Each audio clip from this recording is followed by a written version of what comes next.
This is one gorgeous looking space game, isn't it? It's also a very ambitious one. It's set to arrive in 2025. In fact, being very specific here, it's set to arrive on January 27th, 2025 when it will first enter its alpha. Space Engineers then already has a massive following, and it's likely that Space Engineers 2 will seek to expand upon this.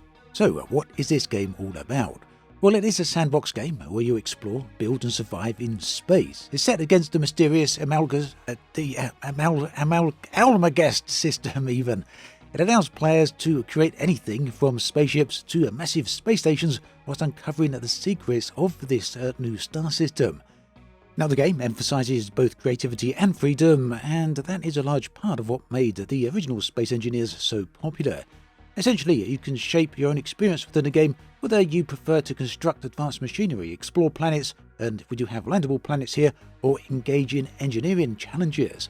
It also introduces a story campaign for the first time. This is new to the second game, where you can navigate humanity's journey to establish a new civilization among the cosmos. Now, a huge part of this sequel is the brand new engine. This is one of the biggest selling points of the game, and Keen Software, the developers behind the game, are building a new engine here called V-Rage 3. This engine underpins every feature of the game, from fission enhancements to the underlying physics simulation. Now, V-Rage 3 does leverage both, all of the really nice graphical abilities and technology we have in the modern era, such as ray tracing, global illumination, and a tessellated terrain. And this should really bring everything together from spaceship hulls to a planetary landscape. All of this is going to be improved significantly over the original game, which at this point is pretty old. Now, this new engine is going to support enhanced destructibility. We see some of that on the screen right there. And this means blocks fracture and break apart rather than simply disappearing. The company's goal here is to then build a framework over the course of the alpha that's not just incrementally improving upon the original Space Engineers, but fundamentally it reimagines all of the possibilities of what a block-based sandbox game can be. Now, as you can probably imagine, a game of this type and this scope is going to need significant engine and processing power behind it, and that means the engine is really going to focus on multi-core scalability here. So yeah, another part of the new engine is going to be all about performance. And this is understandable because the game is going to have some significant scope to it. The entire star system, for example, is part of a binary configuration which features the Bright Star, A-List, and Brown Dwarf, Delos. This setting will then provide different space terrains such as asteroid fields, moons, water worlds, and much more, all for future exploration as the game works through its development process. Now, although the initial release is going to focus on core creative building mechanics, additional features will unlock over time, introducing a broader range of challenges and scenarios. Now, the developers here got a fairly unique way, I guess, as far as it goes, in terms of how they're going to deliver the alpha for the game. And yes, this alpha is going to be early access and it's going to be available on Steam. It's also available for pre-purchase already for those of you who want to do that. Now, no, not everyone is a fan of early access titles, and that is totally understandable. I do sympathise with you, and to some extent I do feel the same way. Although I do have a lot of respect for developers who have released games into early access and made a huge success of that. Keen Software have done an amazing job with early access, and the original Space Engineers eventually releasing it into a full final release, and that is a very good game. So if they follow the original method of that, then I'm sure this will work out very well. Now, the way this is going to work is they're going to be releasing the game as vertical slices. There's going to be multiple vertical slices, with the first of them coming on the 27th of January. This will be the Creative Mode vertical slice, otherwise known as VS1. The second vertical slice will be Planets and Survival, VS3 will be Volumetric Water, VS4 will be Multiplayer, and then further down the line, as in subsequent vertical slices, we can expect to see NPCs and story campaigns. So let's go into a little bit more detail on each of these. So the first vertical slice is going to be centering on creative mode, and we can see some of that going on the screen right here. This incidentally is from some alpha gameplay posted by the developers. So this debut slice includes a revamped building system called Unified 25cm Grid. They also will have an undo and redo function for construction, copy-paste tools, and new paint mechanics. So what's the big deal about Unified 25? Well, this is a new grid system. The original system actually made a distinction between large blocks and small blocks, or rather, should we say, small and large grids. Instead, what we've got here is a singular system. So this will reduce frustrations of building separate small grids for ships and larger grids for stations. It's all going to take place on a singular unified grid size. In terms of blueprint building and the toolbar integration, that's all going to be here in the first vertical slice. For example, you'll be able to select any portion of an existing structure to create a local or permanent blueprint.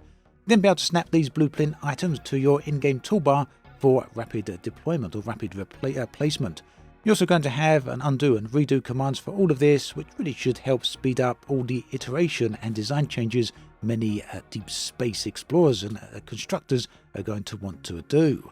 When it comes to wanting to apply a nice aesthetic to your designs, well, there's advanced painting tools. So painting structures use a dedicated paint gun with radial colour selections. So yeah, a whole range of colours there.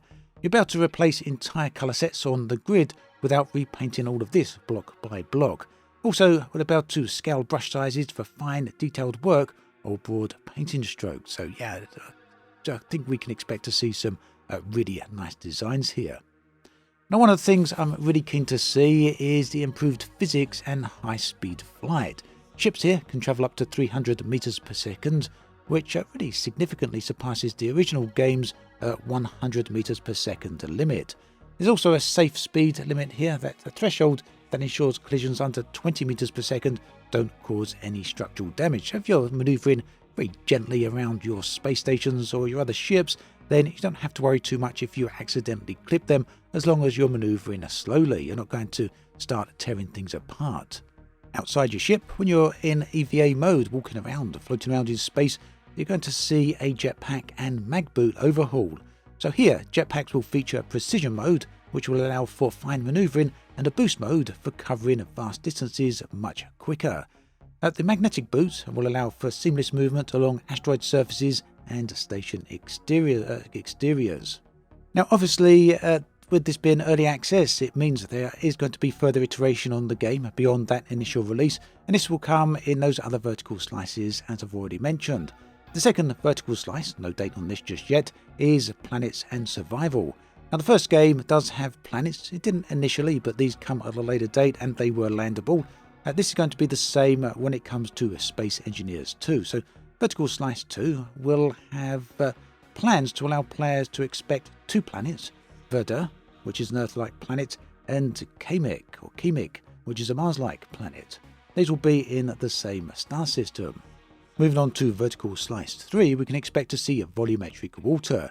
And this will introduce water to planetary environments, supporting the creation of underwater bases, submarines, and seafaring vessels. Very, very keen to see that, because what we're introducing here is not just a space game, but also, well, the ability to build stuff on planets, which you've seen before, but seeing sea and oceans used, well, realistically, that's something I don't think we've seen too often, at least not with volumetric water. Now, the water simulation here is designed to be fully planetary in scale, meaning oceans and lakes will transform the way players build and explore. And then finally, with the fourth vertical slice, I say finally, but this is the fourth final one that's been detailed so far. This is the one I'm sure many of you are going to be very keen to experience, which is multiplayer. So yes, Space Engineers 2 will eventually include multiplayer. It's not going to be there initially, but will come further down the line. And this will have improved netcode, which will focus on better performance, higher capacities, and more stable dedicated servers. This is also when scripting support is expected to arrive, which will allow for programmable blocks and complex player creations. Unfortunately, NPCs and the story campaign are not going to come till much further down the line. Understandable really, because these really do feel like the types of things that should be added in only once everything else is working. The game is also going to support player-created mods, although Keen have said they're going to be transitioning from Steam Workshop on this to mod.io as the back-end for unifying mod downloads and uploads across the entire game. Basically, we can expect to see an in-game interface here which will allow players to discover, install and manage their mods and their creations without having to leave the game. And for those of you wondering about console support, this won't be available during the alpha stage because this can be very complex when it comes to early access titles, and Keen have said they're not going to rule out future releases on Xbox and PlayStation, but early development is going to remain focused squarely on the PC. So there we have it, a bit of an overview of what we can expect to see with Space Engineers 2, and if handled rightly, I do feel that this could be one of the biggest space games of 2025, and kicking the year off very nicely early in January to boot. Do let me know your thoughts and feelings about all of this in the comments section below, and if you want to watch another video, do check out the link on the screen right here. I'll catch you next time, and do take care.